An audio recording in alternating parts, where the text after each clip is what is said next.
Assalamualaikum warahmatullahi wabarakatuh. Petunjuk teknis pengisian format pengkajian keperawatan kesehatan jiwa. Jadi setiap melakukan pengkajian, tulis tempat klien dirawat dan tanggal dirawat. Misalnya di ruang cendrawasih dan tanggal dirawat itu kapan, ya kan? Tanggal 15 Oktober 2020, identitas. Jadi ketika kita identitas, kita ini memperkenalkan diri dan kontrak. Kontrak itu nama perawat. Jadi misalnya dipanggil siapa? A, klien, panggilan perawat, panggilan klien, tujuan, waktu, tempat pertemuan, dan topik yang akan dibicarakan.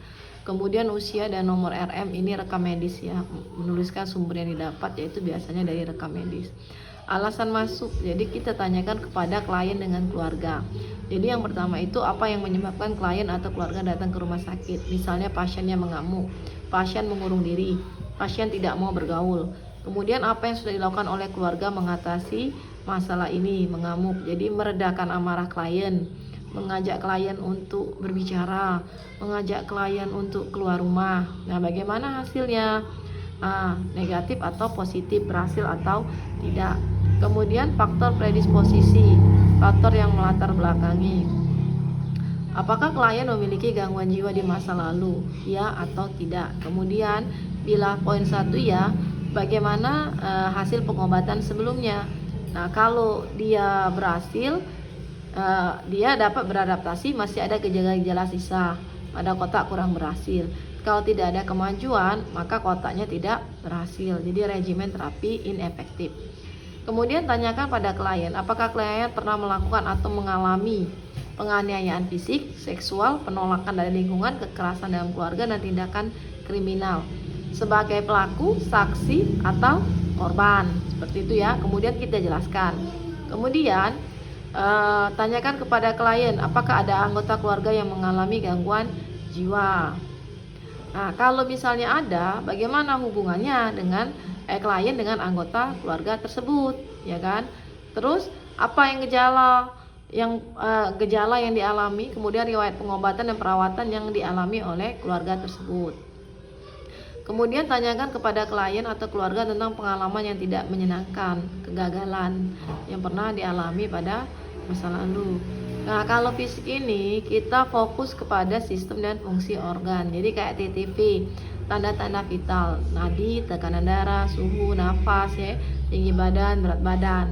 Nah, ini genogram. Jadi genogram ini kita buat. Jadi perempuan, laki-laki, cerai atau putus hubungan, meninggal, orang yang tinggal serumah, orang yang terdekat, klien, umur klien, dan kehamilan bila ada yang hamil atau kembar. Jadi digambarkan genogramnya. Konsep diri, ini gambaran diri. Tanyakan persepsi klien dengan terhadap tubuhnya. Jadi bagian tubuh yang disukai dan bagian tubuh yang tidak disukai. Kemudian identitas, jadi balik ke dirinya. Jadi kepuasan klien terhadap posisi yang didapatnya. Jadi bagaimana klien di lingkungan sekitarnya. Misalnya kalau klien bekerja, apa itu posisinya, apa itu jabatannya, klien suka atau tidak tentang jabatannya tersebut. Kemudian klien itu suka atau tidak sebagai laki-laki atau perempuan. Peran. Nah, peran ini yang dilakukan klien berdasarkan tugas dan fungsinya dalam keluarga, kelompok, dan masyarakat. Apakah klien mampu untuk melaksanakan peran dan tugas tersebut? Nah, ideal diri ini harapan. Jadi harapan yang ingin didapatkan oleh si klien terhadap tubuh, posisi, status atau tugas dan peran. Kemudian harapan terhadap lingkungan dan harapan terhadap penyakit. Nah, ini harga diri. Jadi hubungan klien dengan orang lain itu bagaimana, terus penilaian penghargaan orang lain yang didapatkannya itu bagaimana. Kemudian hubungan sosialnya. Jadi klien itu punya teman nggak untuk tempat curhat, bicara, minta bantuan, ya kan? Nah, terus tanyakan pada klien kelompok apa saja yang ada diikutinya dalam masyarakat, kemudian sejauh apa klien terlibat dalam kelompok masyarakat tersebut. Nah, ini spiritual, jadi nilai dan keyakinan. Tanyakan terhadap pandangan dan keyakinan, pandangan masyarakat, ya kan? Tuh, kegiatan ibadahnya tanyakan, kegiatan ibadah di rumah itu bagaimana. Kemudian status mental ini penampilan tidak rapi, ya kan? Bagaimana dia defisit perawatan diri, rambut acak-acakan, ya kan? penggunaan pakaian yang tidak sesuai, cara berpakaian, kemudian bagaimana dia berbicara. Ya kan kalau kita ini kan berbicara nyambung kan, nah itu dia berbicaranya itu cepat, keras, nyambung atau tidak. Nah, motoriknya, kemudian lesu, tegang, gelisah, agitasi, grimasen, jadi gerakan otot muka yang berubah-ubah yang tidak dapat dikontrol, tremor, ya kan, jelaskan aktivitas yang terlihat di klien. Alam perasaannya bagaimana? Sedih, takut, khawatir.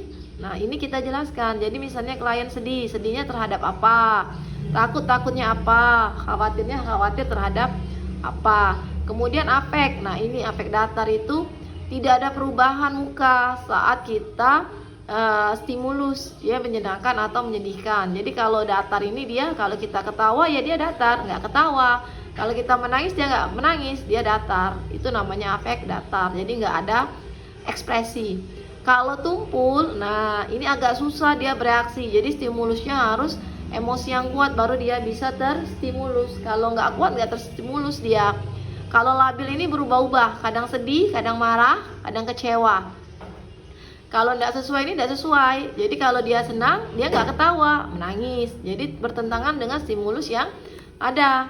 Kemudian interaksi selama wawancara. Jadi permusuhan, tidak kooperatif, mudah tersinggung. Nah ini kan kalau kita nanya dia nggak kooperatif atau dia tersinggung, seolah-olah menyalahkan kita. Nah ini kontak matanya bagaimana?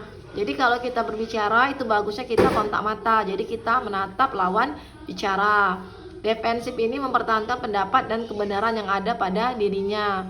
Curiga ini tidak percaya kepada kita, pada orang lain. Nah, persepsi. Nah, persepsi ini halusinasi ya, sudah jelas, kecuali penciuman ya. Jadi halusinasi ini seolah-olah ada yang berbicara dengan dia, seolah-olah ada yang berbisik, ya kan? Nah, itu. Ini proses pikir. Jadi sirkumstansial ini berbelit-belit tapi sampai pada tujuan pembicaraan. Jadi dia berbelit-belit panjang kali lebar, dibelit-belitnya tapi ujungnya nyampe. Tangensial ini berbelit-belit tapi tidak ada tujuan. Jadi misalnya kita tanya, bagaimana Bapak bisa masuk rumah sakit? Nah, oh iya, saya masuk rumah sakit karena saya menghancurkan atau membakar rumah. Tujuan nyampe. Kalau tangensial ini ceritanya tidak sesuai dengan pertanyaan. Kemudian asosiasinya ini tidak ada hubungan antara satu kalimat dengan kalimat lainnya dan klien tidak menyadarinya. Kalau flight of ideas ini dia topiknya melompat-lompat, jadi hubungannya tidak logis dan tidak sampai pada tujuan. Blocking ini dia berbicara, kemudian tiba-tiba berhenti. Nah, kemudian berbicara lagi, lanjut lagi. Nah, itu namanya blocking ya. Kalau perseverasi ini pembicaraan yang diulang-ulang. Nah, isi pikir, obsesi, jadi pikiran yang selalu muncul walaupun klien berusaha menghilangkannya. Fobia ini ketakutan yang tidak logis ya. Hipokondria ini keyakinan adanya organ tubuh yang gangguan organ tubuh. Jadi dia itu ngerasa sakit padahal dia tidak sakit. Nah, kalau depersonalisasi ini perasaan klien yang asing terhadap diri sendiri, orang, dan lingkungan. Kalau ide yang terkait ini keyakinan klien terhadap kejadian yang terjadi di lingkungan dan terkait pada dirinya. Seperti itu. Kemudian ada lagi pikiran magis, ya kan, melakukan hal-hal yang mustahil atau di luar kemampuannya. Ini waham. Jadi waham ini waham agama, somatik, kebesaran, curiga, dan kalau curiga ini bawaannya curiga. Kalau kebesaran ini saya ini seorang nabi, ya kan. Nah, saya ini seorang pemuka agama. Kalau somatik ini tentang tubuhnya dikatakan soalnya tidak sesuai dengan kenyataan. Jadi tangan saya ini bisa loh menggerakkan gelas tersebut. Nah, itu ya. Tuh.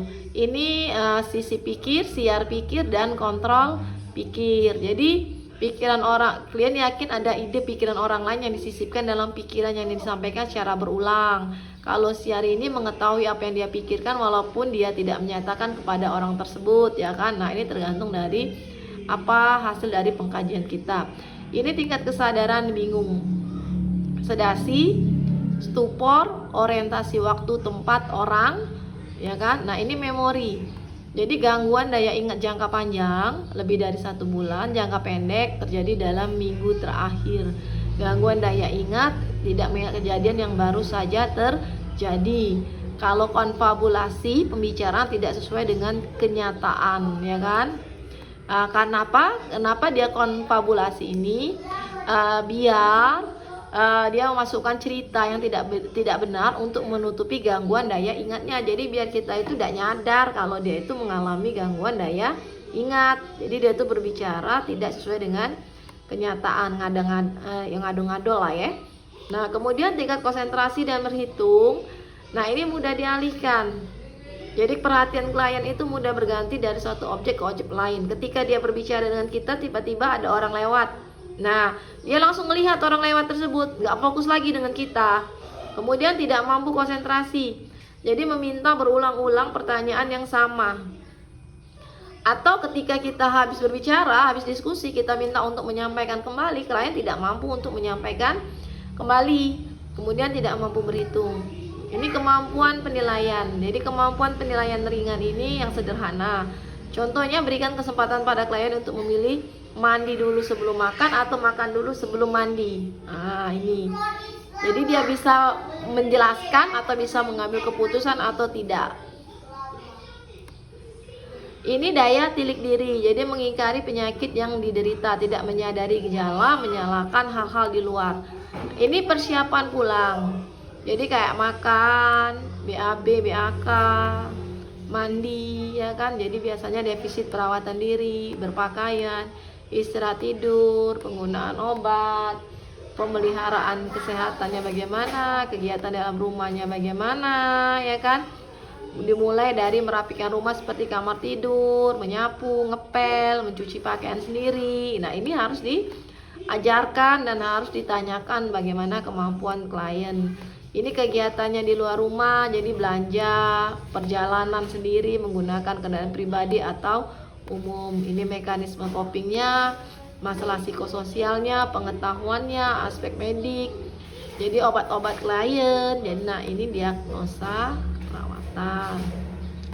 Ini rencana tindakan atau intervensi. Ini contohnya ini dengan harga diri rendah.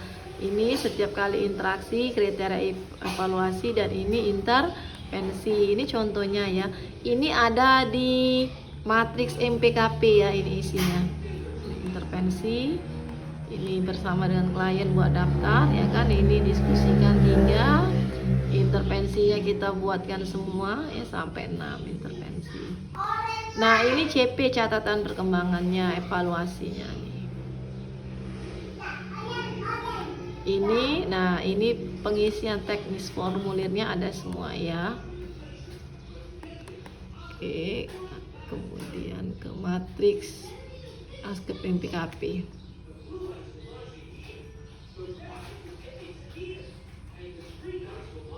Wait ya, tunggu ya, lagi loading. Ini matriks ASKEP MPKP.